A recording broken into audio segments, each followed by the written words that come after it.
First of all, you have these statistics, which I know we all don't share in, but inflation, has moved down from 15.4 to 11.2%. Interest rates have also subsequently gone down, which means, in effect, that people looking for loans have a lower burden.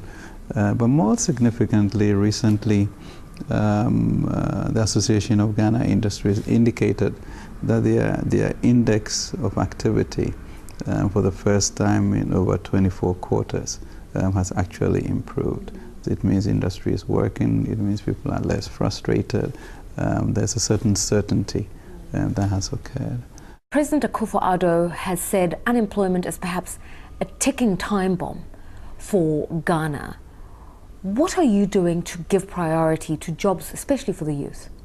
It is a really difficult issue, but one that, I think we are ready to confront. We look at the structure of education where we have followed what the legacy from the Brits, and the president is saying that, look, we need a parallel system where therefore skills training, vocational skills are going to be as valued as the academic track. So we're starting with the free education to make sure that those who can make it in that area, will have that going forward.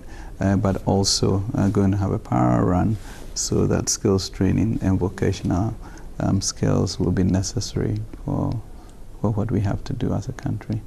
Critics have said that this government has overpromised.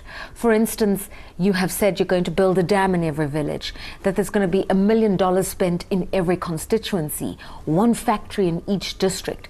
It's a lot that the government perhaps can't quite afford when you look at the numbers. I'm not sure about that. I mean, it's $1 million per constituency. There are 275 constituencies, so that's $275 million. I mean, if I sit in my office and I look at past transactions in which certain contracts may have been inflated by $150 million, of course we have the resources to do that.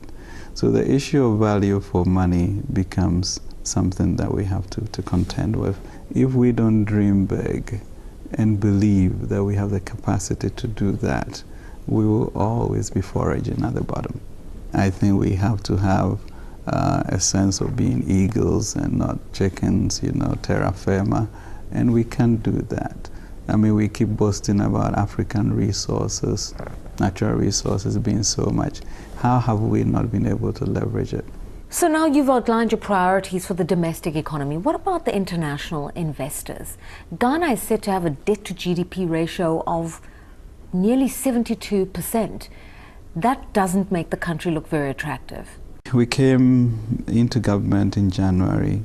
By the beginning of April, we had been able to negotiate a $2.2 billion equivalent domestic paper, in which not only the amount of the money was huge, but also to be able to change the yield curve and increase the tenor to 15 years. Now, anybody moving 15 years for the first time in the country's history must see something. But the truth of the matter is that we have much more resources in our people and in our natural resources than is being reflected. And so for any discerning investor looking at the future of Africa and having to bet in it, Ghana, more than most countries, can be that pillar of stability. There's been a lot of talk as to whether Ghana should continue with its program with the IMF past 2018. And it speaks to the economic sovereignty of the state. You talk about the country having tremendous intellectual capital.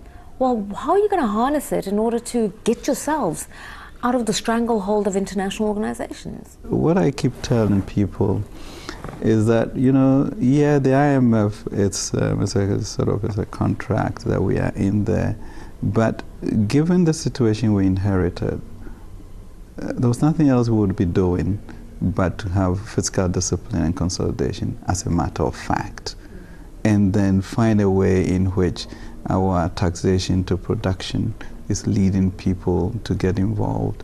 Our planting for food and jobs will bring the resources which will then power industrialization, as we are talking about, our commitment to human resource development through senior high school and skills training.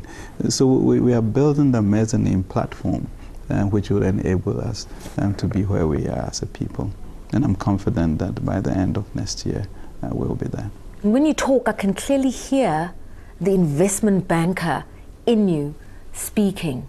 After such a successful career in the private sector, why would you get yourself involved in politics at this level? Well, I guess I'll turn the question around. Why would anybody not want to fight a war for their country? And that's where we are.